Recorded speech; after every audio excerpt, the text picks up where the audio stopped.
strong Category 2. Moving off to the north, you see those tropical storm warnings for the Outer Banks of North Carolina, up to parts of the Delmarva as well. So it makes its closest pass to, say, Cape Hatteras by around 8 o'clock tomorrow morning. 120 mile per hour sustained winds. That, my friends, is a Category 3.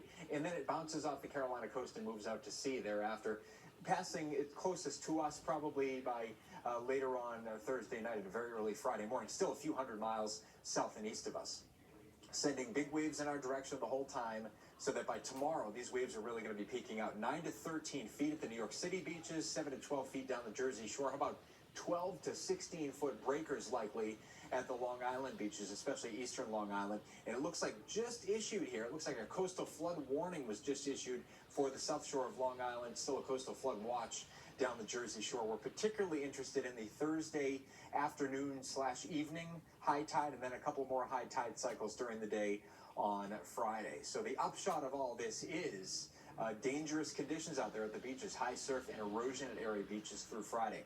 Unrelated to the hurricane, we have locally heavy rain a possibility early tonight. That may lead to some localized flooding. And then heading into tomorrow, the winds will pick up on the outer periphery of the circulation of Erin. They could be gusting up to 30 miles per hour in New York City. Nothing damaging, but there could be some gusts up to 40, 45 miles per hour over Long Island. So just kind of a windy Thursday out there.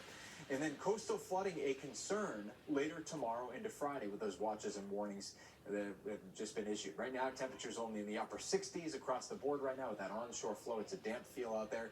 And there are the heavier bands of rain just north and west of New York City. They'll shift off to the south and east during the evening.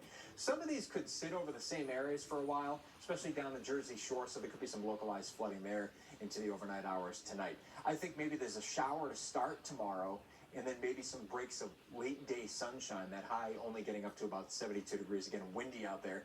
And then the rainfall chances go down to 0. We like to see that Friday into Saturday. Much of the weekend actually looking pretty nice with a bit of a warm-up. We'll talk about that in your AccuWeather 7-day forecast coming up. David, Liz? All right, Jeff, thank you. And as you heard Jeff just talk about just how high the waves could get, but people are already seeing the strength of Hurricane Erin on our local beaches. Yeah, that's where officials are keeping lifeguards on the job longer during the day and putting out more warnings to keep people safe.